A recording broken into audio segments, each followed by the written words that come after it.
The metallic snip of scissors slicing through Aurora Winter's platinum ponytail echoed through the chemistry lab like a gunshot, but it wasn't the sound that made my blood run cold. It was Tyler Morrison's triumphant laughter as he held up her severed hair like a trophy, completely unaware that he'd just awakened something dangerous in the quietest girl at Westfield High.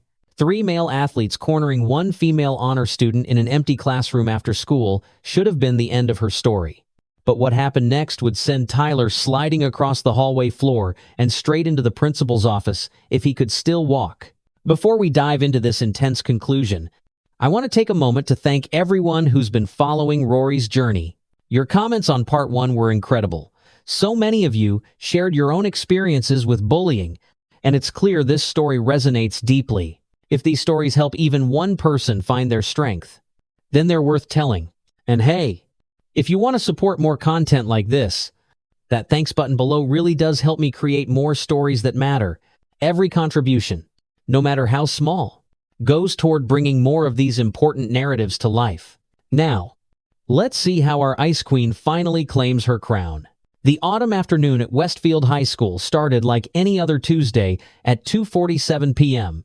with Aurora Rory Winters solving advanced calculus problems on the whiteboard while other students packed up their belongings. Her ice blonde hair caught the fluorescent lights as she worked, thick glasses sliding down her nose every few seconds. At 17, Rory had perfected the art of invisibility oversized hoodies, downcast eyes, and a voice so soft, teachers constantly asked her to speak up. Look at the math freak showing off again. Tyler Morrison's voice boomed from the back of the classroom. The 18-year-old football captain lounged in his seat. Muscled arms crossed over his Letterman jacket. His cronies, Jake Davidson and Connor Mitchell, snickered on cue. Mrs. Henderson, the calculus teacher, had already left for her weekly department meeting, leaving the stragglers to filter out on their own. Rory's hand never stopped moving across the board, each number precise and elegant. "Hey, Ice Queen," Tyler called out louder. "I'm talking to you." Maya Rodriguez, Rory's only friend, touched her shoulder gently. "Come on, let's just go," she whispered, dark eyes darting nervously toward the back row. But Rory was lost in her equations, finding peace in the logical flow of numbers that never mocked or threatened. She added another line to her proof, chalk dust coating her fingertips. The screech of chair legs against linoleum made both girls flinch. Tuller stood up, all 6'3" of entitled masculinity, and stalked toward the front of the room. Jake and Connor flanked him like hyenas following a lion. "I said I'm talking to you." Tyler's hand shot out and grabbed Rory's ponytail, yanking hard enough to pull her head back. The chalk clattered to the floor as Rory stumbled, catching herself against the board. Her glasses went askew, and for a moment, the classroom tilted sideways. "Tyler, stop!" Maya stepped forward, but Connor blocked her path. "What's wrong?" "Rodriguez, can't your little friend speak for herself?" Connor sneered, using his bulk to intimidate the petite girl. Tyler maintained his grip on Rory's hair, twisting it slightly. "You know what your problem is, nerd? You think you're better than everyone else, walking around here with your perfect grades and your stupid equations like you own the place." Rory's hands trembled as she reached up to adjust her glasses, still not meeting his eyes. "Please let go," she whispered. "What was that?" "Can't hear you."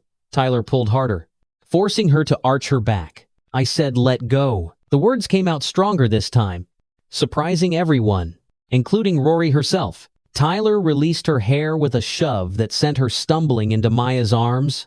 "Or what? You gonna solve me to death?" The 3 boys laughed as they swaggered out of the classroom, Tyler pausing at the door to deliver his parting shot. "Better watch yourself, Ice Queen. This school has a social hierarchy, and you're at the bottom." After they left, Maya helped Rory gather her scattered belongings. "We should report this," she said firmly. Rory shook her head, fingers massaging her scalp where Tyler had grabbed her. "It'll only make things worse. His dad practically owns half this town." "But Rory, I'm fine." "Maya, really?" She forced a smile that didn't reach her eyes. "I just want to go home." But home offered little refuge.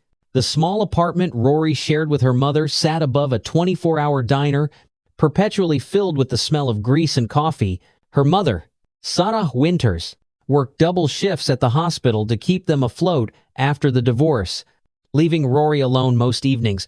That night, Rory stood before her bedroom mirror, pulling her long platinum hair into its usual ponytail. The reflection staring back at her looked fragile, breakable. She thought of Tyler's grip, the helplessness of being physically overpowered, and her jaw clenched. From beneath her bed, she pulled out a worn duffel bag and headed to the one place where she didn't feel weak. Kim's Taekwondo Academy occupied a narrow storefront between a dry cleaner and a tax office. At 8 p.m., the adult class was just beginning, and Rory slipped in through the back entrance. She'd been training here secretly for 3 years, paying for lessons with money earned from tutoring. Not even Maya knew about this part of her life. Aurora, Coach Daniels, a former Marine with graying temples, nodded as she entered. "You're late." "Sorry, Coach.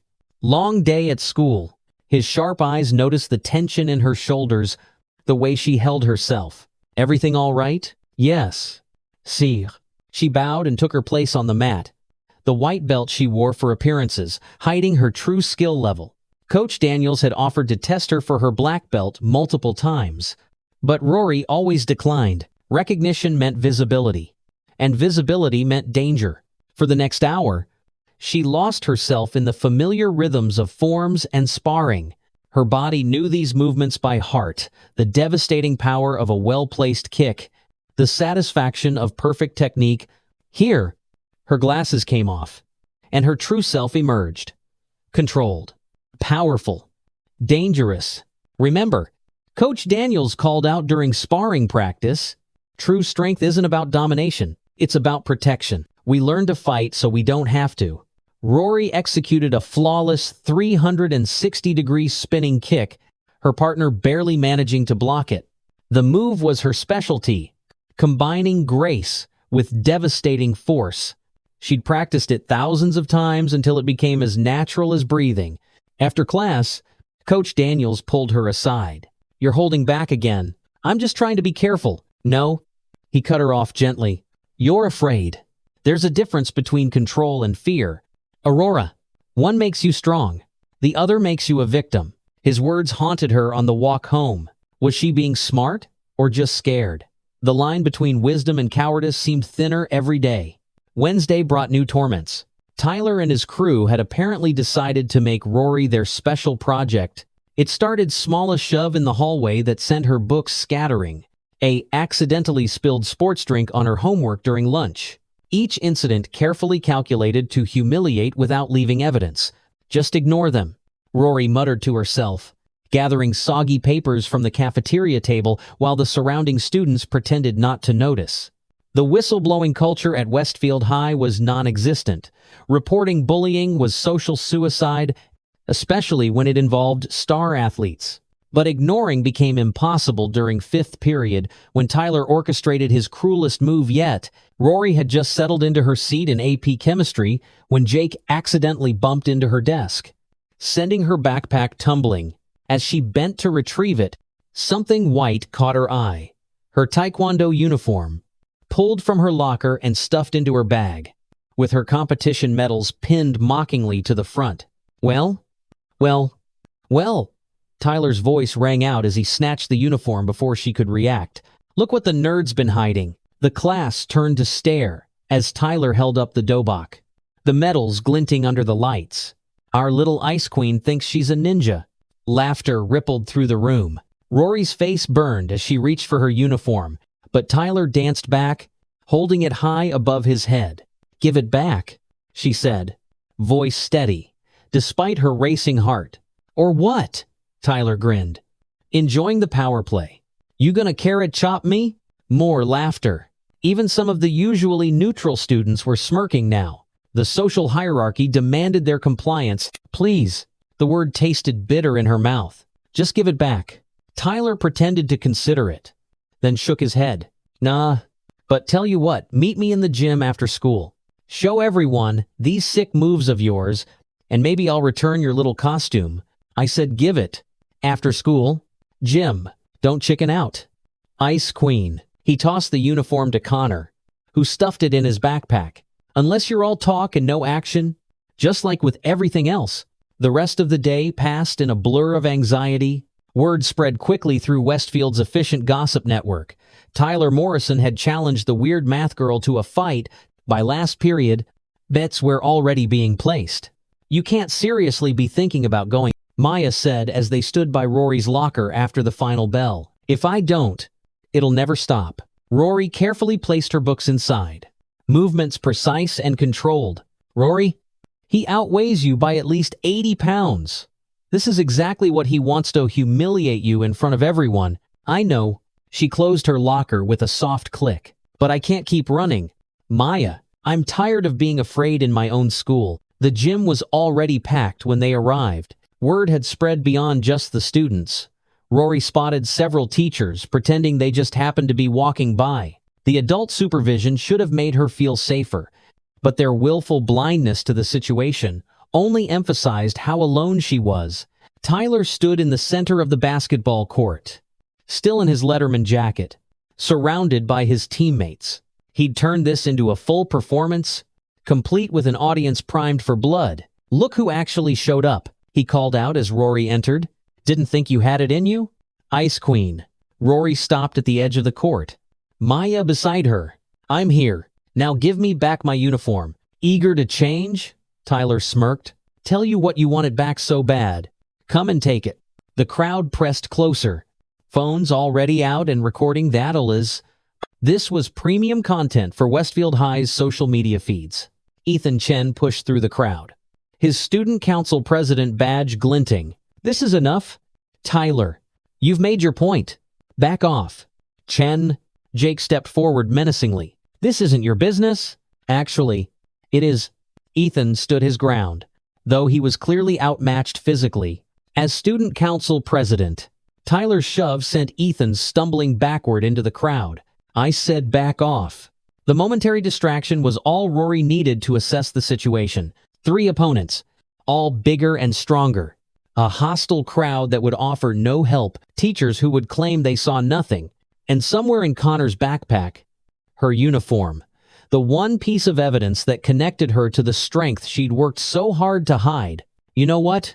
Rory stepped onto the court, removing her glasses and handing them to Maya. Let's get this over with. Tyler's grin widened. Now we're talking. Come on then. Ninja girl. Show us what you got. He lunged forward with the graceless aggression of someone who'd never faced real opposition. Rory sidestepped easily, muscle memory taking over. Tyler stumbled past her, nearly losing his balance. The crowd laughed, but it was nervous laughter now. Something in Rory's movement, the fluid grace of her dodge, suggested this might not go as expected. Lucky move. Tyler snarled, ego bruised. He came at her again, this time with more caution. Rory continued to evade, each movement minimal and efficient. She could end this quickly.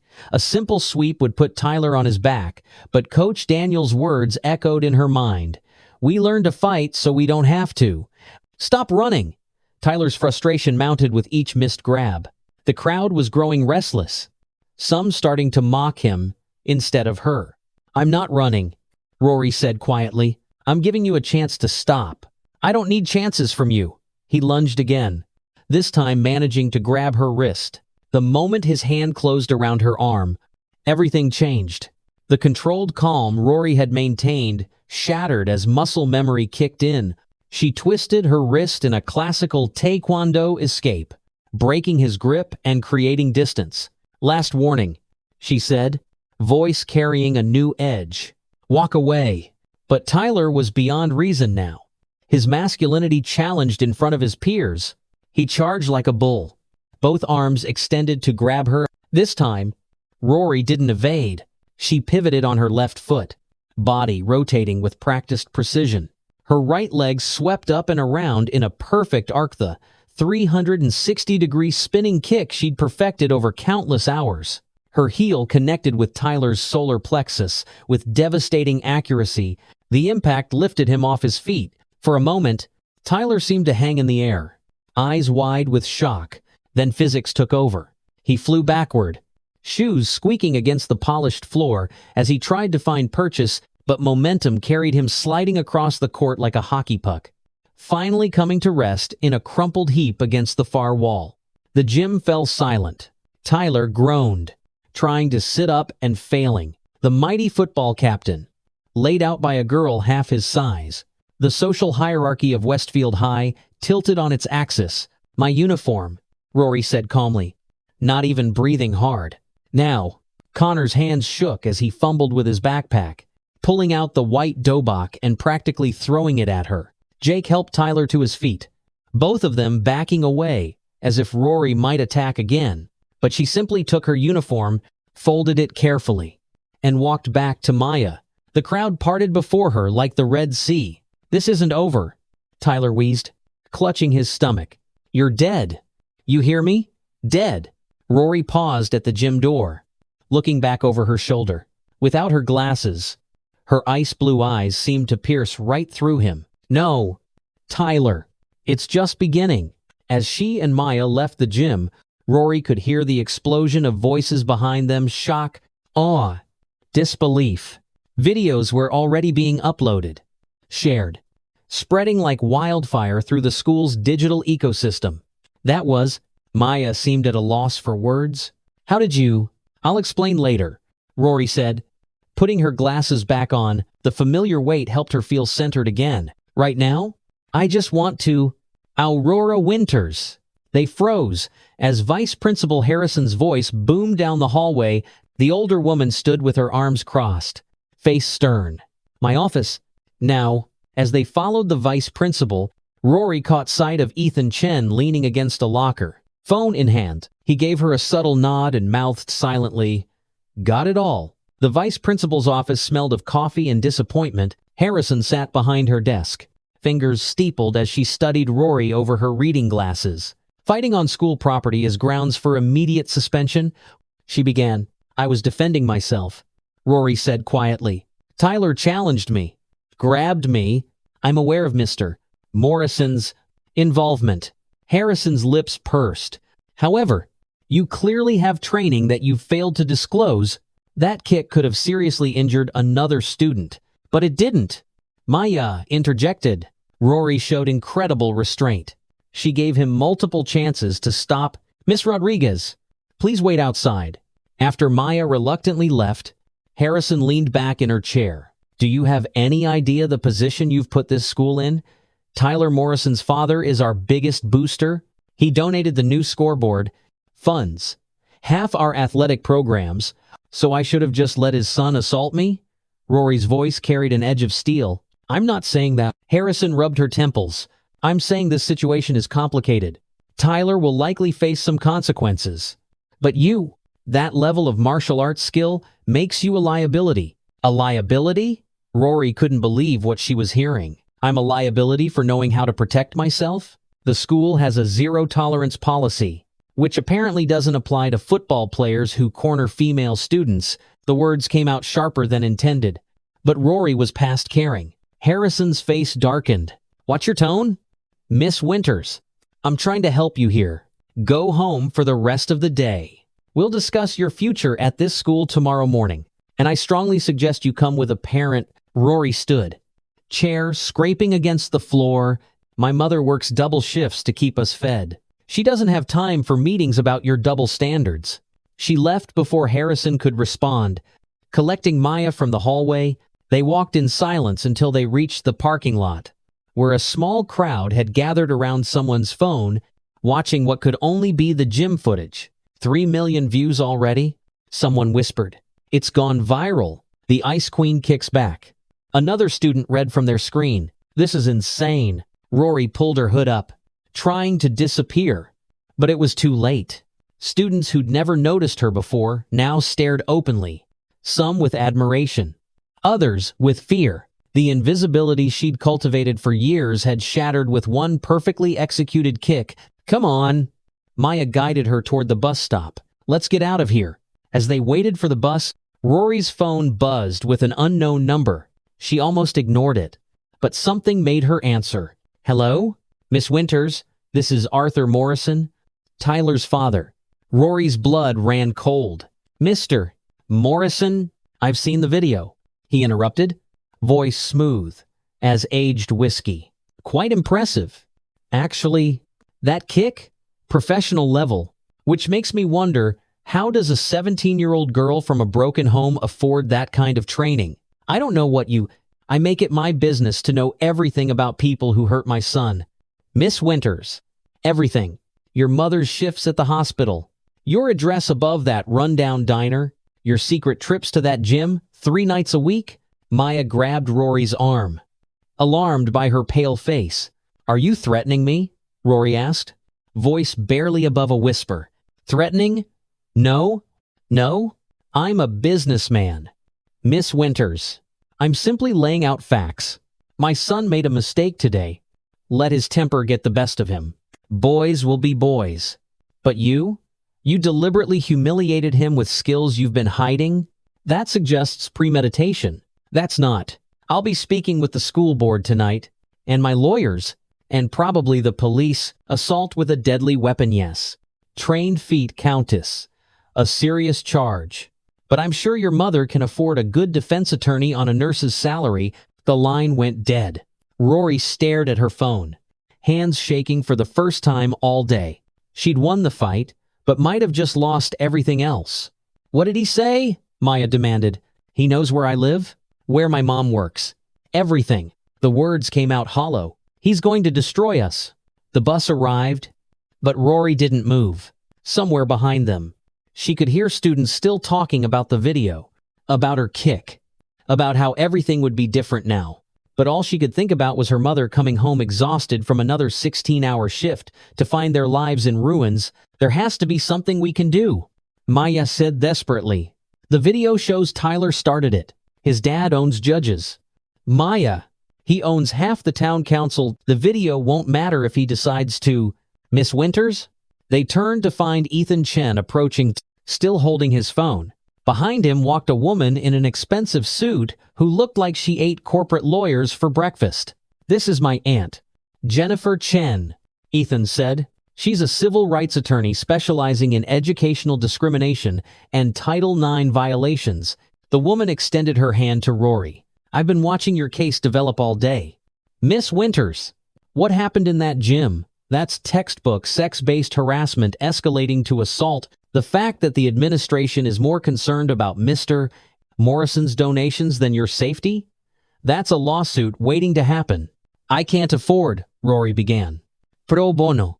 Jennifer Chen smiled sharply. "I've been waiting for a case like this.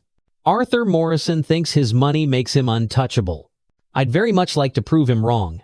Hope flickered in Rory's chest, but doubt quickly smothered it. "He'll come after my mom. Our home. Let him try." Jennifer pulled out a business card. "I've already filed an emergency injunction preventing any retaliatory action against you or your family. I've also contacted the Department of Education's Office for Civil Rights. Turns out, Westfield High has quite the history of sweeping gender-based violence under the rug."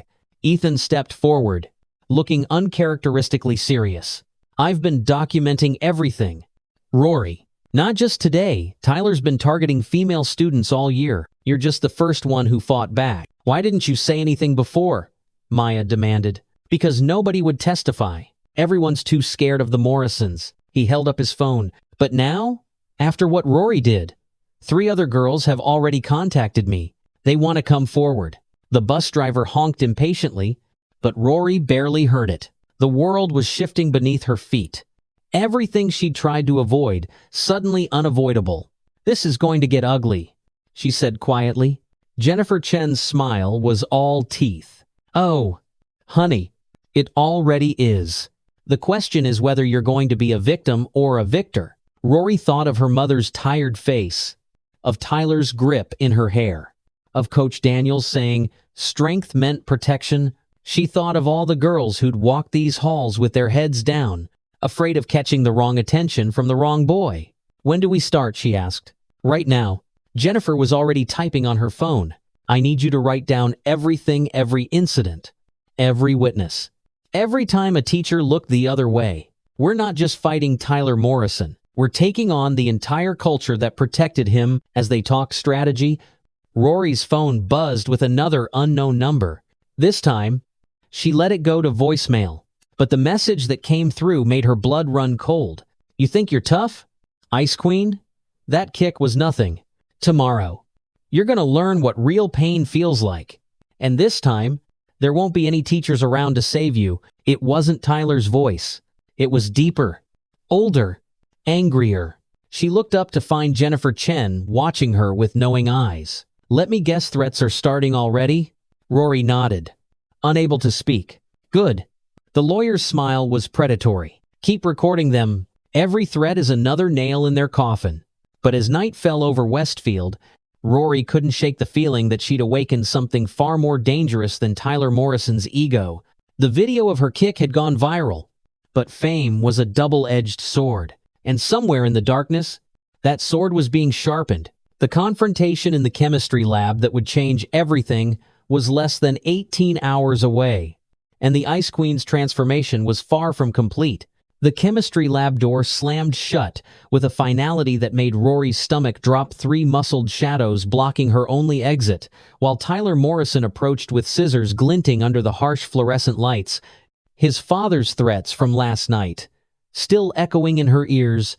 "You humiliated me in front of the whole school," he snarled. "Jake and Connor flanking her like wolves circling prey. So now I'm going to take something you can't get back." The platinum ponytail she'd worn like armor for 3 years was about to become a casualty of war. But Tyler had no idea he was about to create his own destruction.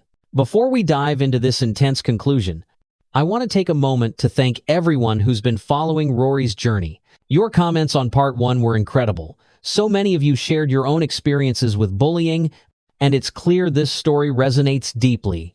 If these stories help even one person find their strength, then they're worth telling. And hey, if you want to support more content like this, that thanks button below really does help me create more stories that matter.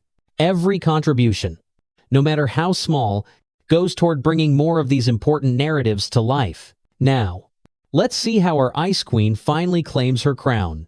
Thursday morning arrived with an ominous weight. Rory had barely slept.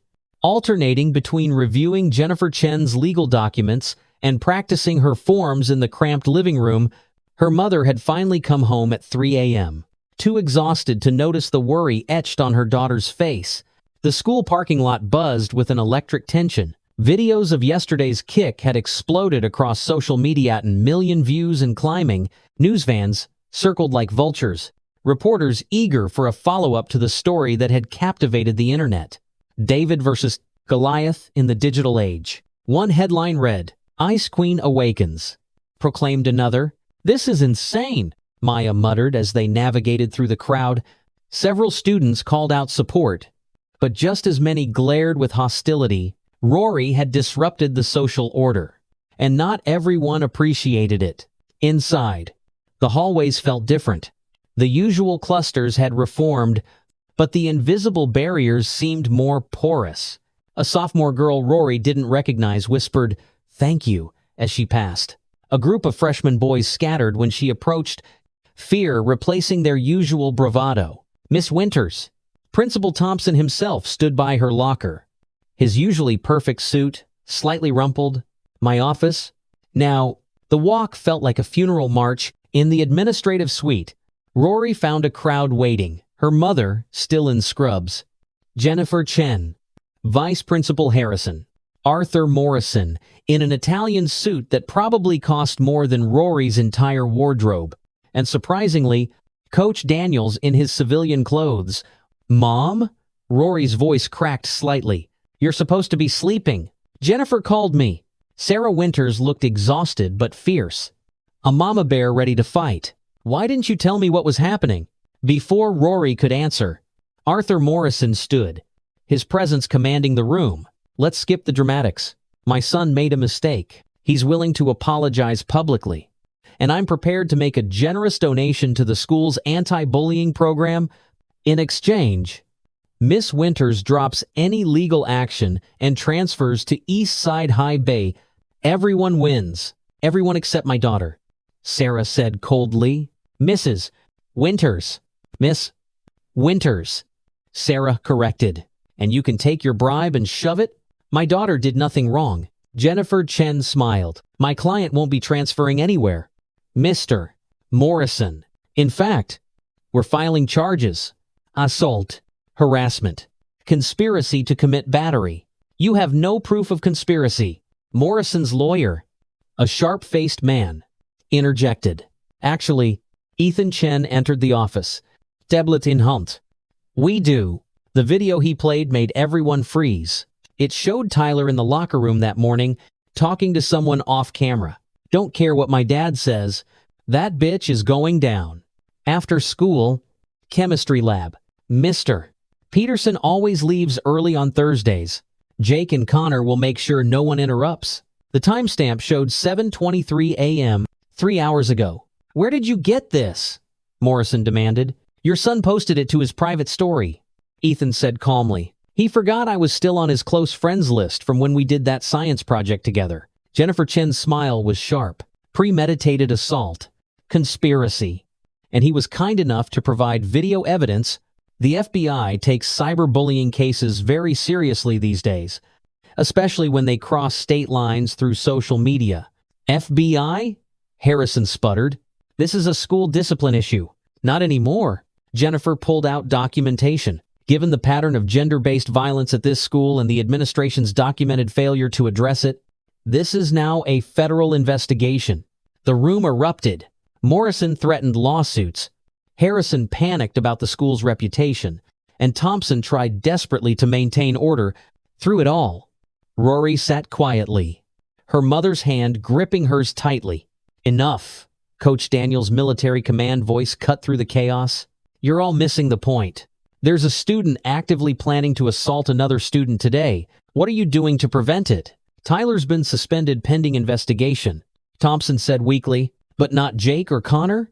Coach Daniels shook his head. And what about the threat Rory received last night? The one from an adult male? Morrison's face went carefully blank. I don't know what you're talking about. Really? Jennifer played the voicemail on speaker.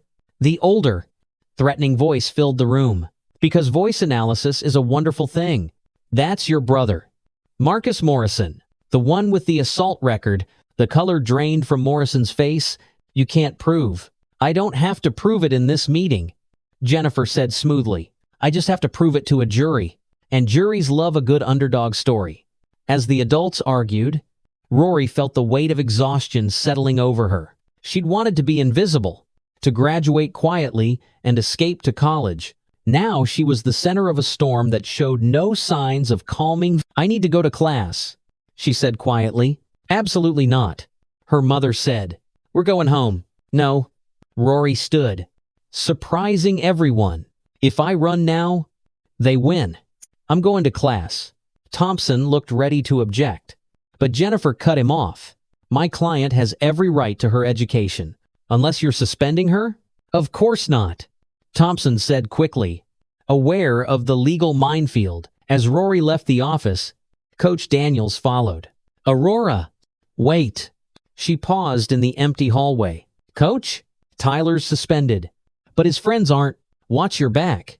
And remember, we learn to fight so we don't have to. She finished. But what if they don't give me a choice? His weathered face was grave. Then you do what you must to survive. But Aurora? Try to survive with your soul intact. The morning passed in a blur of stares and whispers. Teachers who'd never noticed her suddenly knew her name. Students gave her a wide berth in the hallways, unsure whether she was hero or villain. During calculus, her safe space. Mrs. Henderson pulled her aside. I'm sorry, the teacher said quietly. I should have stayed Tuesday. I knew Tyler had been escalating, but I hoped. It's okay. Rory lied. No, it's not. Henderson's eyes were wet. I failed you. We all did. But I want you to know what you did yesterday. You gave a lot of us courage. The teachers are meeting tonight. Things are going to change. Chemistry class loomed after lunch like a storm cloud. Mr. Peterson, oblivious to the tension, assigned lab work as usual. Rory partnered with Maya, trying to focus on the experiment while her nerves screamed danger. At 2:15 p.m., Peterson glanced at his watch. I have a department meeting. You should have enough time to finish. Just leave your reports on my desk." He left, and the room's atmosphere shifted immediately. Jake and Connor hadn't been subtle about their presence all day, shadowing Rory between classes. Now they stood by the door, bodies blocking the exit. Other students quickly finished their work and fled, not wanting to be collateral damage. "Maya," Rory said quietly, "you should go." "Not a chance." Her friend's hands shook as she pretended to record data. "I'm not leaving you alone." The door opened, and Rory's heart sank. Tyler walked in, supposedly suspended, but clearly unconcerned with rules. His face bore the bruise from yesterday's kick, purple and yellow spreading across his jaw. "Surprise," he said, voice dripping venom. "Thought Daddy's lawyers had me locked down? Please, I own this school." "Tyler, don't do this," Rory said, backing toward the windows. "It's over. You've already lost." "Lost?" He laughed. A harsh sound. "You kicked me, humiliated me. My girlfriend dumped me. College scouts are reconsidering their offers. You ruined my life." "You ruined your own life?" Rory shot back, surprising herself with the strength in her voice. "I just refuse to be your victim." Tyler's face contorted with rage. From his pocket, he pulled out scissors sharp, gleaming lab scissors meant for cutting specimens. "You know what your problem is?" He advanced slowly. "Jake and Connor spreading out to cut off escape routes. That hair, walking around like some ice princess, thinking you're untouchable. Well, guess what? Everything can be touched. Everything can be broken." Maya fumbled for her phone, but Connor snatched it away. "No recordings this time." "Tyler, please." Maya begged. "This is assault. You'll go to jail. Only if someone talks." His smile was cold, and no one ever talks. Rory's mind raced. 3 opponents, armed, with her backed into a corner. The windows were locked, the door blocked. Her phone was in her backpack across the room. No help was coming. "You want my hair?" She kept her voice steady. "Fine, take it. Just let Maya go." "Rory." "No." Maya protested. "How noble." Tyler twirled the scissors. "But I don't think so. She's seen too much. Maybe she needs a haircut too." That was the line. Rory had endured the bullying, the threats, the humiliation. But threatening Maya, her only friend, the girl who'd stood by her through everything? "No," Rory said quietly. "No?" Tyler mocked. "You don't get to say no anymore."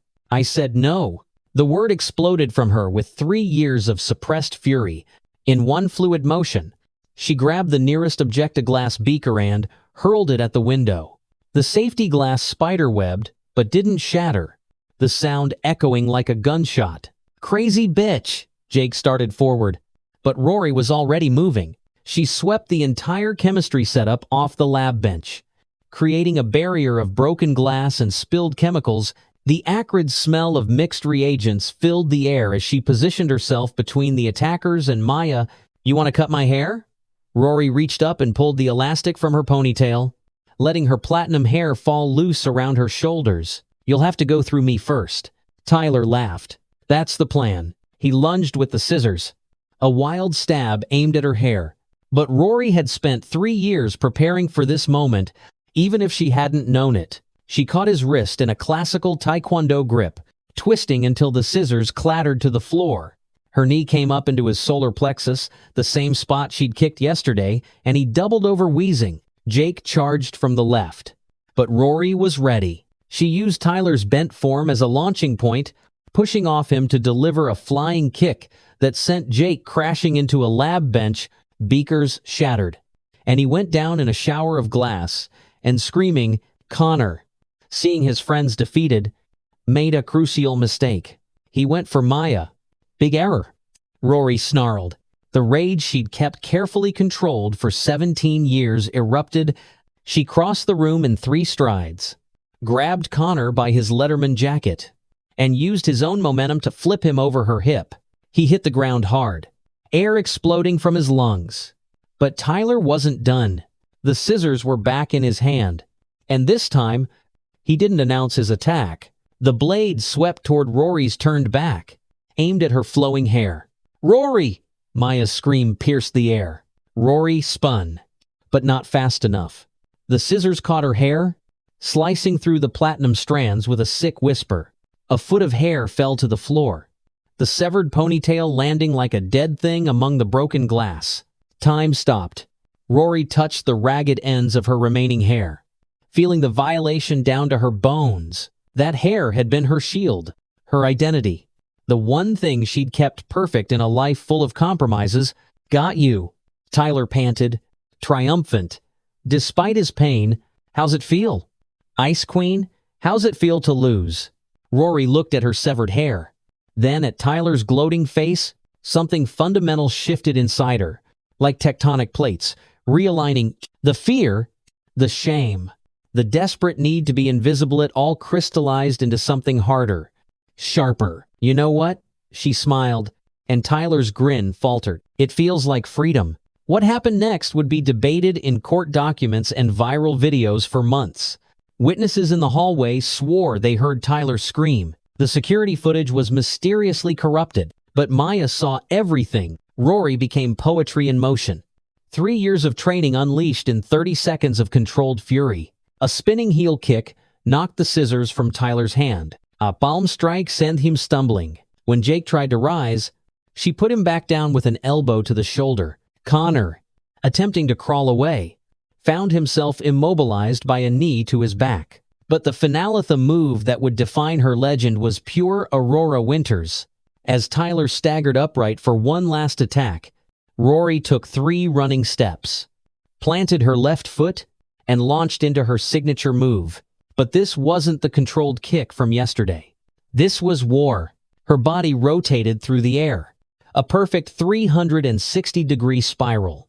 Her right leg extended like a compass drawing destruction. The kick connected with Tyler's chest, with the sound of justice arriving 3 years too late. He didn't just fall. He flew. Tyler's body lifted off the ground, sailing backward in an arc that defied physics. He slid across the chemical-slicked floor like a hockey puck on ice, past overturned benches and broken equipment, finally coming to rest against the far wall with a crash that shook the entire room. This time, he didn't get up. The door burst open. Principal Thompson, security guards, and half the teaching staff poured in. Finally responding to the chaos, they found Rory standing in the center of the destroyed lab, shorn hair wild around her face, surrounded by 3 groaning boys. "He cut my hair," she said simply, pointing to the severed ponytail on the floor. "So I cut him down to size." The aftermath was swift and decisive.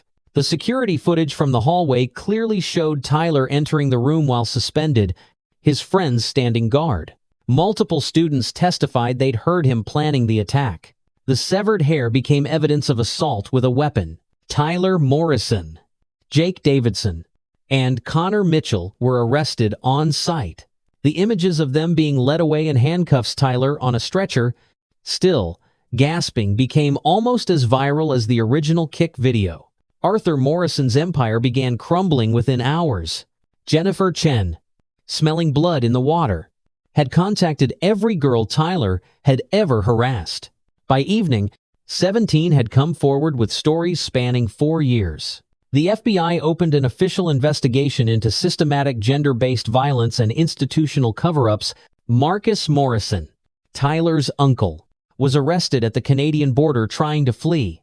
Voice analysis confirmed he'd made the threatening call, allegedly at his brother's request. The conspiracy charges upgraded everything to federal crimes. But the real revolution happened in the halls of Westfield High. The next morning, Rory arrived to find the school transformed. Dozens of girls had cut their hair in solidarity, sporting everything from pixie cuts to buzz cuts. Ice Queen Army t-shirts appeared seemingly overnight. The hierarchy that had protected predators for years crumbled in days. "This is incredible," Maya said, filming the scene for what would become a documentary about the case. Rory touched her own newly shorn hair, now styled in a fierce asymmetric cut that made her look like a warrior. "It's just the beginning." Coach Daniels waited by her locker, a small smile on his weathered face.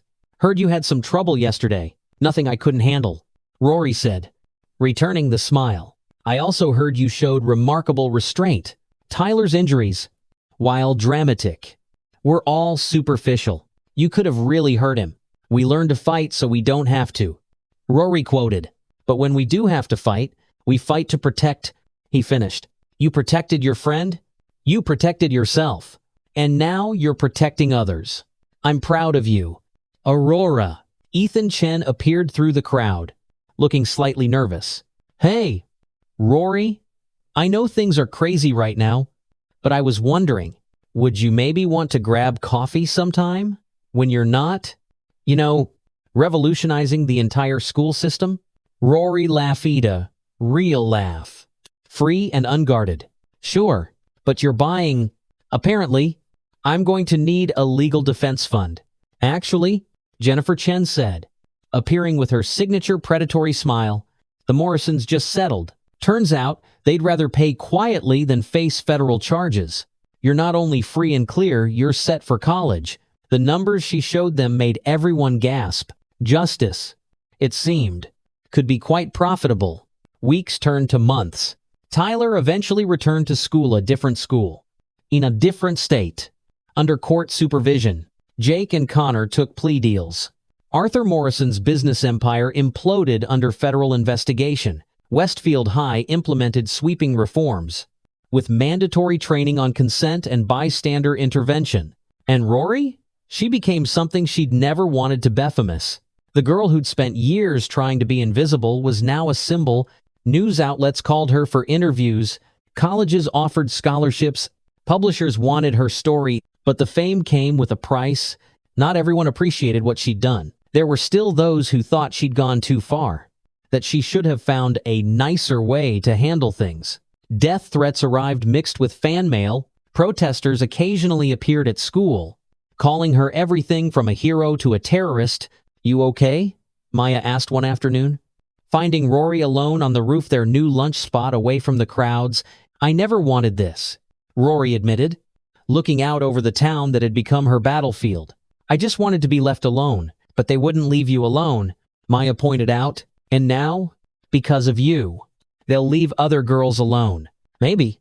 Rory touched her short hair, still getting used to its fighter's length. Coach Daniels says the real victory isn't in the winning, it's in the walking away whole. Are you whole? Rory considered the question. She thought about the girl she'd been scared, hidden, diminished. Then she thought about who she was becoming: strong, visible, unafraid to take up space. I'm getting there, she said finally. The girl laughed through her tears, and Rory saw herself not the frightened girl she'd been but the warrior she'd become. As she walked off the stage, Ethan waited with coffee and a proud smile. Maya had her camera, documenting everything for the movie that would eventually win a Student Academy Award. Coach Daniels nodded his approval from the back row. Even her mother had taken a rare day off to be there. But the most important person in the audience was Rory herself, no longer hiding, no longer afraid, no longer needing her ice blonde armor. She'd been broken and remade, cut down and risen up. The ponytail was gone, but the girl who'd hidden behind it had been replaced by something far more powerful, a young woman who knew her worth and wasn't afraid to fight for it. The Ice Queen was dead. Long live Aurora, Winter's warrior, survivor, and proof that sometimes the best revenge isn't living well, it's living free.